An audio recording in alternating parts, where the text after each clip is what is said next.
their position in the press at the moment. Now, the points he made about credit and how it's used are very important and have developed on a scale far bigger, probably, than even he could have predicted. So, if you look back to 1980, then global debt was about equivalent to global gross domestic product. Now, global debt is 3.5 times global domestic product. There's been a huge growth in the amount of debt. And if you can't get your head around what that means for the global economy, we can all get our heads around what it means for us. Because if you look at the British working class, we're one of the most indebted in the world. We owe, in our personal debt, more than the country produces in a year. It's this vast level of personal indebtedness. And it's kept us going. It's perhaps meant you could afford holidays. Perhaps your parents have been able to pay your tuition fees on the credit card. The fact that house prices were going up meant people felt that they were getting richer if they happened to own a house. But it's reached its limits, and now it means for all of us, we're not just facing a recession, but we're facing a recession with a massive burden of debt on our shoulders, which means it's going to take a lot longer before people start spending again than would have otherwise been the case. But it's not just on the question of credit that Marx saw what was taking place. It's also on the fundamentals and what's taking place underneath the issue of credit. Because he described, as I said earlier, the basics that capitalism is a blind system and it's driven by the desire to make a profit rather than for people's needs. So when the capitalists decide where to invest, what to invest in, it's not what's socially useful.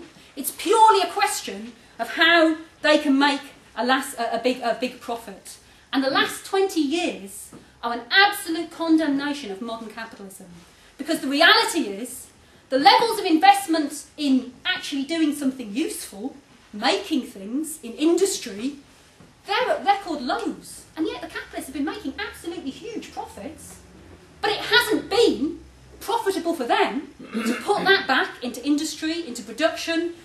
Because even though there are billions of people in the world who don't have the basic necessities of life, those people can't afford to buy them. So there's no profit to be made in producing those things. And effectively, because it isn't profitable for them, then they've gambled on the world stock markets. That's what they've been doing with the money, because that's the basis on which they could succeed in making a profit. Now that relates to some of the fundamental ideas that Marx raised about the nature of capitalism, where he said that one of the fault lines in capitalism is the fact that working class people, all of us who earn a wage, who get by selling our labour, whether it's in an office or in a factory or wherever, we're exploited.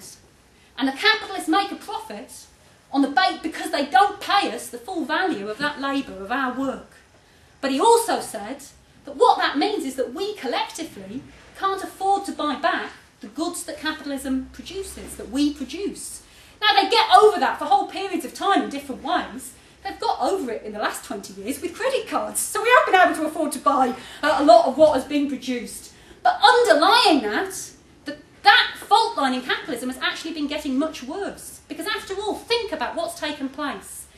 Highly skilled jobs, jobs in industry, they've been moved wherever the capitalists can, abroad, to countries where they can pay workers a much lower wage. And they've been replaced by jobs in Tesco's, in the service sector, and particularly in Britain, and that is the case. And globally, what that means is that wages have been driven down. We're less able, if you like, to buy back the goods that we produce than was the case in the past. Now, they'll get over that through a recession, but that fundamental fault line in capitalism that Marx explained absolutely still applies today. Now, you could say a lot more about what Marx thought, but there's not really time to do that, because I want to go on to another thing he thought, which is that it's not just a question of what's wrong with capitalism, it's what you can do about it, how we can fight to change things, because he wasn't an academic philosopher.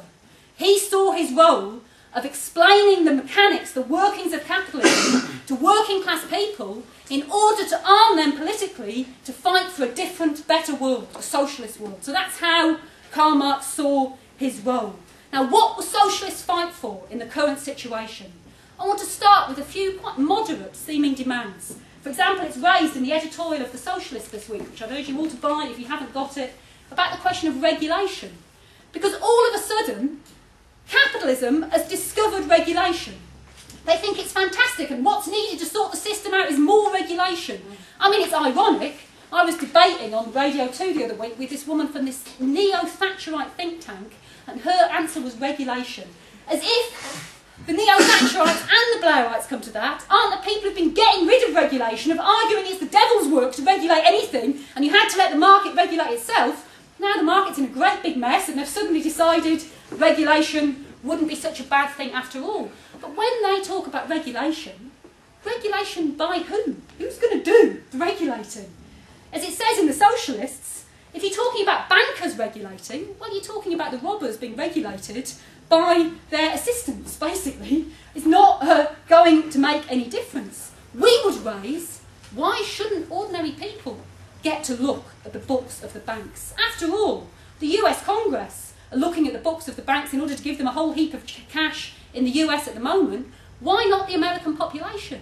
Why shouldn't they get to look and decide what the banks can and can't afford, can and can't afford to give? And the same would apply over here, and not just to the banks. Look at Centrica, who own British Gas. The CEO of Centrica is the man who said, if you're cold this winter, wear 2 jumpers. Well, they're saying they can't afford to pay a windfall tax. The government is refusing to even consider forcing them to. We would say, let the pensioners, let the unemployed, let the people with young families, let's have committees of them to look at the books of Centrica and decide whether they can afford to cut the price of people's fuel this winter or not. But of course that's not enough.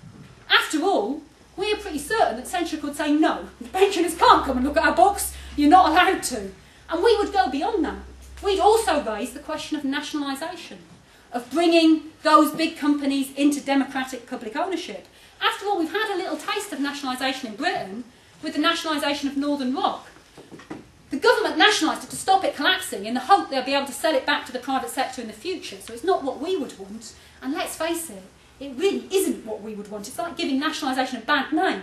The CEO's a non-dom, so he doesn't even pay any taxes. They've sacked 1/3 of the workforce. And Northern Rock still forecloses on people who can't pay their mortgage before anybody else on the high street. I mean, it's not exactly acting in ordinary people's interests. But why couldn't you nationalise a bank and actually use it to do things differently? Why couldn't you nationalise a bank and say it will provide cheap or no interest loans to young people trying to get through university, provide mortgages at a cheap price on a permanently low rate of interest, say to people who have been threatened with chucked out their homes, we're not going to chuck you out, you can keep your home, you can live there, rather than doing what Northern Rock is doing at the moment. Look at all the money they're spending bailing out the banking system. They could afford to use a nationalised bank to do that. And it's not just the